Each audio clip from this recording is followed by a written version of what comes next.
कभी सोचा है कि प्राचीन भारत की कहानियां, जिन्हें हम मिथक कहते हैं, वो सिर्फ कहानियां ना होकर एक तरह का छिपा हुआ नक्शा हो?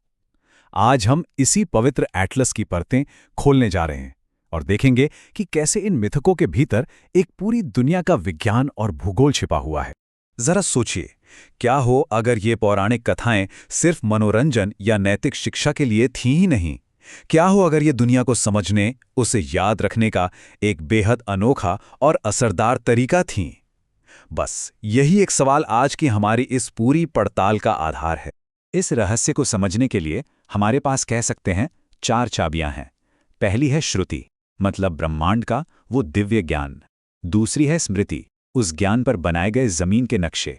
तीसरी है इतिहास, मतलब हमारे महाकाव्य, जो एक तरह से पुराने जमाने के जीपीएस की तरह काम करते हैं। और चौथी, दशावतार, विकास की पूरी कहानी, जो एक दिव्य नाटक के पर्दे के पीछे छुपी है। तो इस सफर में हम यही देखने वाले हैं कि कैसे इन चारों ने मिलकर मिथकों का एक नक्शा तैयार किया, कैसे ब्रह्मांड और जमीन की मैपिंग की गई, महाकाव्यों को जीपीएस की तरह कैसे इस्तेमाल किया गया, और हाँ, कैसे विकास के सिद्धांत को एक दिव्य कहानी में पिरो दिया गया।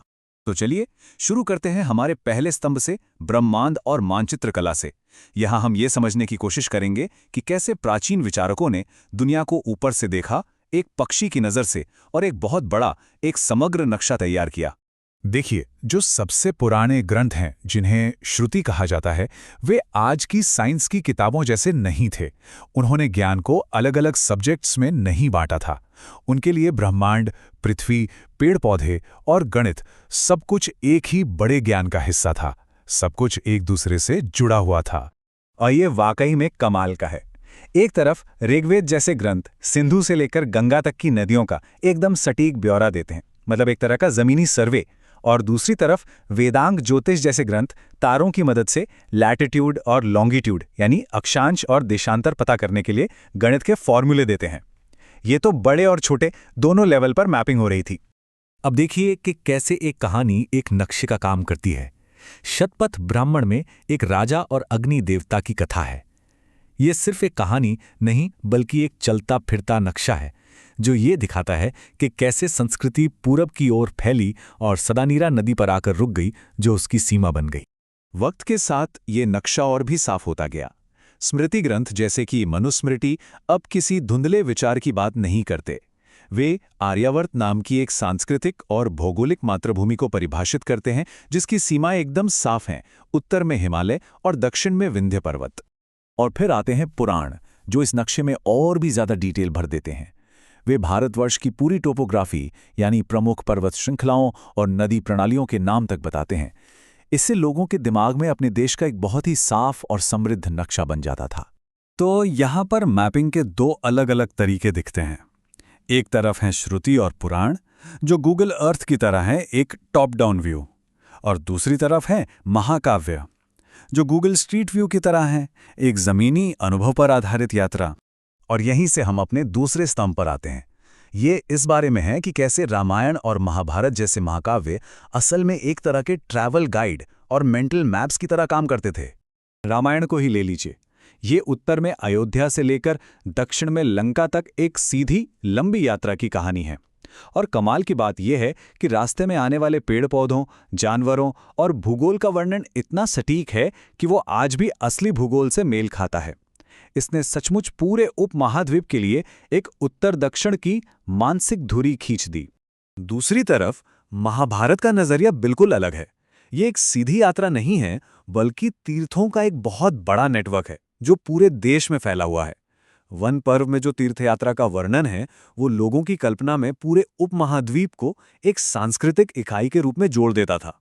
अच्छा, अब हम आते हैं इस पड़ताल के सबसे दिलचस्प और शायद सबसे हैरान करने वाले हिस्से पर। ये विचार कि विष्णु के 10 अवतार असल में एवोल्यूशन, यानी विकास की एक टाइमलाइन है। यहाँ ये तर्क दिया जाता है कि दशावतार की कहानी सिर्फ एक धार्मिक आस्था का विषय नहीं है, बल्कि ये पृथ्वी पर हुए जैविक विकास और बड़े बड़े भूगर्भीय बदलावों का एक बहुत ही गहरा वैज्ञानिक रूपक है। तो ये सिलसिला आखिर काम कैसे करता है? ये शुरू होता है जलीय जीवन से, यानी मत्स्यावतार से। फिर आता है उभयचर जीवन, यानी कूर्मावतार। उसके बाद वराह अवतार एक बड़ी भूवैज्ञानिक घटना को दिखाता है, और फिर नरसिंह और वामन अवतार के साथ यह शुरुआती इंसानों के विकास की ओर बढ़ता है। चलिए इस कड़ी को जरा और करीब से देखते हैं। कहानी की शुरुआत होती है पानी में, मत्स्य यानी मछली अवतार के साथ। फिर जीवन जमीन की तरफ अपना पहला कदम बढ़ाता है, कूर्म यानी कछुआ अवतार, जो पानी और जमीन दोनों पर रह सकता है। ये एक बहुत ही जरूरी एवोल्यूशनरी छलांग है। इसके बाद तीसरा अवतार है वराह, जो पृथ्वी को सागर से बाहर निकालते हैं। इसकी व्याख्या एक विशाल भूवैज्ञानिक प्रक्रिया के प्रतीक के तौर पर की गई है, जिसे ओरोजेनी कहते हैं। ये वही प्रक्रिया है जिसमें टेक्टोनिक प्लेट्स की टक्कर से हिमालय जैसे विशाल पहाड़ों का निर्माण होता है। और फिर कहानी इंसान की तरफ मुड़ती है। नरसिंह, आधा इंसान आधा शेर, शायद हमारे शुरुआती पूर्वजों का प्रतीक है, जहां पाश्विक शक्ति के साथ बुद्धि का उदय हो रहा है। और फिर आते हैं वामन, छोटे लेकिन शक्तिशाली, जो शायद उन शुरुआती इंसानों का प्रतीक है जिन्होंने दुनिया में फैलना और उसे नापना शुरू कर दिया था। ये कहानी सिर्फ जैविक विकास पर नहीं रुकती, ये सामाजिक विकास तक जाती है।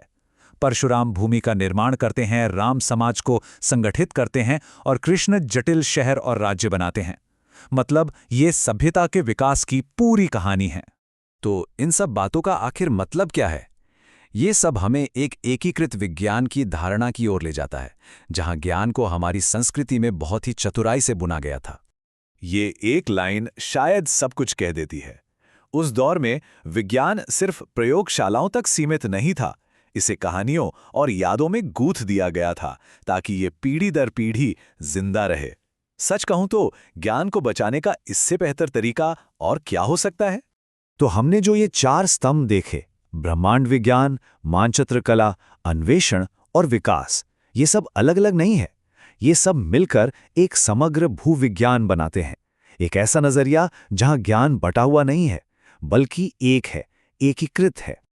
और ये हमें एक आखिरी सवाल के साथ छोड़ जाता है। अगर भारत की प्राचीन कहानियों में इतना कुछ छिपा है, तो दुनिया भर की दूसरी पौराणिक कथाओं में न जाने और कौन-कौन से रहस्य और ज्ञान के खजाने छिपे होंगे, जो बस खोजे जाने का इंतजार कर रहे हैं।